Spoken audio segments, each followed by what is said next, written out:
सौरभीयः सर्वहितः पवित्रः पुण्यराशयः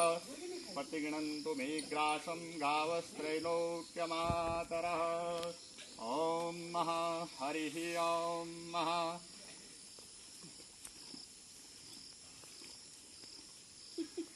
सभी देशवासियों को आज जन्माष्टमी के पावन पर्व पर दिव्य गौशाला देहरादून से बहुत बहुत शुभकामनाएं एवं बधाई। नारायणाय सुरमंडन मंडनाय नारायणाय सकल स्थिति कारणाय नारायणाय भवभीति निवारणाय नारायणाय प्रभवाय नमो नमस्ते। आज जन्माष्टमी के पावन पर्व पर ये जो हमारी दिव्य गौशाला है परम श्रद्धेय गौ क्रांति अग्रदूत पूज्य गोपाल मणि महाराज जी की जो गौशाला देहरादून में है, आज यहाँ से हम आपके बीच में सीधे गौ माता का दिव्य दर्शन कराते हुए पावन पर्व जन्माष्टमी।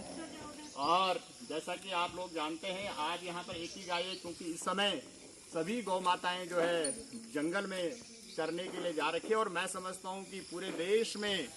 कम ही ऐसी गौशालाएं होगी जहां गौ माताएं जंगल में चर कर आती है और विचरण करती है। तो यहाँ पर बिल्कुल भारतीय नस्ल की गौ माता, और इस समय यहाँ पर एक दो गौ माताएं और छोटी बच्चियां हैं। तो मैं आपके बीच में आने का जो मेरा मुख्य उद्देश्य है वो यही है। हमारे गौ भक्त भी आज हमारे बीच में हैं, हमारे रावत जी और इनका परिवार। तो मुख्य उद्देश्य यह है क्योंकि जन्माष्टमी मनाने का आज देश के अंदर करोड़ों लोग, आज और कल करोड़ों लोग पूरी दुनिया में जो है जन्माष्टमी मनाएंगे और भगवान कृष्ण के मंदिर में जाएंगे। लेकिन हमारे शास्त्रों में कहा गया है कि गोकुले राम केशवो, मतलब इसका ये अर्थ हुआ कि राम और कृष्ण अगर आपको चाहिए, अगर राम कृष्ण की कृपा चाहिए तो राम और कृष्ण केवल और केवल गोकुल में ही आपको मिल सकते हैं। अर्थात जहाँ कुल गौ है, जहाँ केवल गौ माताएं हैं, उसे गोकुल शब्द कहा गया। गोकुल शब्द का सीधा अर्थ है जहाँ कुल गाय है। तो गायों के बीच में ही भगवान राम और कृष्ण आपको मिल सकते हैं। तो मैं पूरे देश के तमाम करोड़ों जो भगवान कृष्ण भक्त हैं, कृष्ण के जो अनुयायी हैं और राम के अनुयायी हैं, भगवान राम और कृष्ण दोनों एक ही हैं, क्योंकि एक जन्म में भगवान राम रूप में आए और फिर अगले जन्म में कृष्ण के रूप में आए। जैसा कि आप जानते हैं द्वापर में कृष्ण और त्रेता में जो है राम के रूप में भगवान हमारे बीच में आए। और ये जो है राम और कृष्ण जो है, अगर हमें इनकी कृपा प्राप्त करनी है, मैं उन करोड़ों गौ भक्तों को आज संदेश देना चाहता हूँ इस गौशाला से कि अगर वास्तव में हम कृष्ण भक्त हैं, वास्तव में अगर हम राम भक्त हैं, तो हमें सबसे पहले गौ की रक्षा के लिए, जो हमारी भारतीय नस्ल की गौ माताएं हैं, क्योंकि हम जब गाय की बात करते हैं तो भारतीय नस्ल की गौ माताओं की बात करते हैं, तो भारतीय नस्ल की गौ माता ही वास्तव में गाय है। बाकी ये जो जर्सी आदि जो गाय हैं, जो अंग्रेजों ने यहाँ वर्ण संकरता फैलाई हमारी गौ माता को नष्ट करने के लिए, उसे गाय नहीं कहा जाता, उसे गवय कहा जाता, अर्थात गाय की तरह दिखने वाला एक सादा जानवर है। लेकिन वास्तव में जो गौ माताएं हैं, जिनके पीछे भगवान कृष्ण विचरण करते थे, मथुरा के अंदर, गोकुल के अंदर, वृंदावन के अंदर जो गौएं भगवान कृष्ण ने चराई, वो यही गौ माताएं थी, हमारी भारतीय नस्ल की गौ माता। तो मैं आज इस पावन पर्व पर इस दिव्य धरा से द्रोण नगरी देहरादून की पावन गौशाला थानो श्रीयों में, और अभी तो ये सुबह हो रहा है, यहाँ आज हमारे सैकड़ों गौ भक्त आएंगे। तो मैं यहाँ से एक ही संदेश आप लोगों को देना चाहता हूँ, फोटो है, एक ही संदेश आप लोगों को देना चाहता हूँ कि आप लोग जो है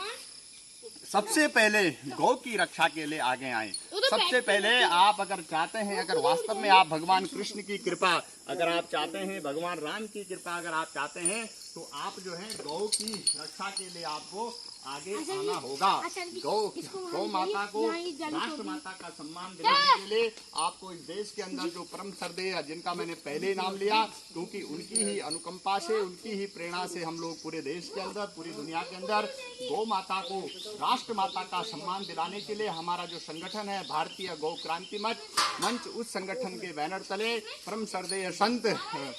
गोपाल मणि महाराज जी आज पूरी दुनिया के अंदर, पूरे देश के अंदर लोगों को जगा रहे हैं अपने। और जैसे आप लोग देख रहे हैं कि कोरोना का चल रहा है, सब लोग अपने घरों में हैं, और आज यहाँ भी देख रहे हैं हम लोग बहुत कम मात्रा में यहाँ पर दिख रहे हैं और बहुत सोशल डिस्टेंसिंग के साथ पूरा जो है हम लोग गौ माताओं का दर्शन कर रहे हैं। तो आज इस कोरोना काल में भी महाराज जी अपनी सोशल मीडिया, अपने पेज के माध्यम से, फेसबुक पर गोपाल मणि महाराज के नाम से जो पेज है उस पेज के माध्यम से पूरे फेसबुक में जो है और पूरे जो माध्यम है उन सभी माध्यमों से पूरे देश और दुनिया का आह्वान कर रहे हैं और विगत 1 दशक से पूरी दुनिया में, पूरे देश में लोगों को जगा रहे हैं कि भारतीय संस्कृति को अगर हमें समझना है, भारतीय संस्कृति के अंदर, सनातन परंपरा के अंदर जितने भी देवी देवता हुए, 33 कोटि देवताओं का अगर अवतरण हुआ है, तो उनको समझने के लिए हमें सबसे पहले गौ तत्व को समझना पड़ेगा, गाय को समझना पड़ेगा। गाय का पंचगव्य उसका सेवन करके हमें गौ तत्व को समझना पड़ेगा।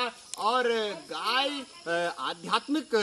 ऊर्जा भी हमें प्रदान करती है और वैज्ञानिक ऊर्जा भी प्रदान करती है और सामाजिक सब प्रकार से, हर प्रकार से। अगर हमें आरोग्य चाहिए तो हमें गाय के पास जाना होगा, अगर हमें आध्यात्म चाहिए तो हमें गाय के पास जाना होगा, अगर हमें सामाजिक सिद्धि चाहिए तो हमें गाय के पास जाना होगा, अगर हमें वैज्ञानिक दृष्टिकोण से देखना है तो हमें गाय पर रिसर्च करना होगा, गाय पर अनुसंधान करना होगा, गाय के तत्व को समझना होगा। आज के संदर्भ में ये बहुत आवश्यक है। मैं इतना ही कहना चाहूँगा कि आप सभी लोगों का मैं आज इस पावन पर्व पर पूरे देश का आह्वान करता हूँ कि अगर आप वास्तव में भगवान राम और कृष्ण के अगर असली अगर आप भक्त हैं तो आप गौ तत्व को समझें, गौ के संवर्धन के लिए, गौ के सम्मान के लिए इस देश में आगे आए। और जब तक इस देश के अंदर गौ माता को राष्ट्र माता का सम्मान नहीं मिल जाता, तब तक जो है हम सब लोगों को राम और कृष्ण भक्ति में जो है कहीं ना कहीं हमारी भक्ति में अधूरापन रहेगा। तो आप सबसे ये विनम्र निवेदन करते हुए, विनम्र प्रार्थना करते हुए, आप गौ के संवर्धन के लिए हम सब लोग एक स्वर में, एक मंच में भारत की सरकार से आह्वान करते हैं, प्रार्थना करते हैं। परम श्रद्धेय हमारे जो भारत के जो माननीय यशस्वी प्रधानमंत्री हैं, जिनके नेतृत्व में करोड़ों 500 वर्ष पुरानी जो हमारी मांग थी, यानी इस देश के जो आराध्य हैं, इस देश का जो अस्तित्व है भगवान राम, वो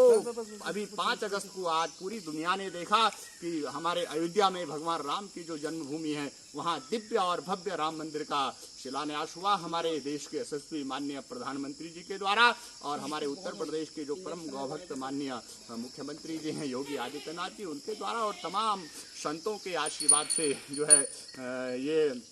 राम मंदिर का भव्य निर्माण हुआ। लेकिन मैं पुनः अपनी बात को दोहरा रहा हूँ और पुनः शास्त्र के उस सूत्र को दोहरा रहा हूँ कि गोकुले राम के शबहो। अगर हमें राम और कृष्ण को ढूंढना है, अगर हमें राम और कृष्ण चाहिए, तो पहले हमें गोकुल का निर्माण करना होगा। इस भारत को पुनः गोकुल बनाना होगा और गोकुल तभी बन सकता है जब गौ माता को राष्ट्र माता का सम्मान इस देश के अंदर मिलेगा। इतना कहते हुए मैं अपनी बात को विराम की ओर आप सबको प्रणाम करते हुए, तमाम दर्शकों को मैं बारंबार प्रणाम करते हुए पुनः निवेदन करता हूं कि इस जन्माष्टमी के पर्व पर आप लोग संकल्प लें और गौ माता को सम्मान देने का एक विराट संकल्प आप सभी लोग लेंगे तो निश्चित रूप से ये जो भारत पुनः विश्व गुरु की पदवी पर अलंकृत होगा। बहुत बहुत प्रणाम। गौ माता की जय। पुनः जन्माष्टमी की आप सबको बहुत बहुत बधाई। ओम।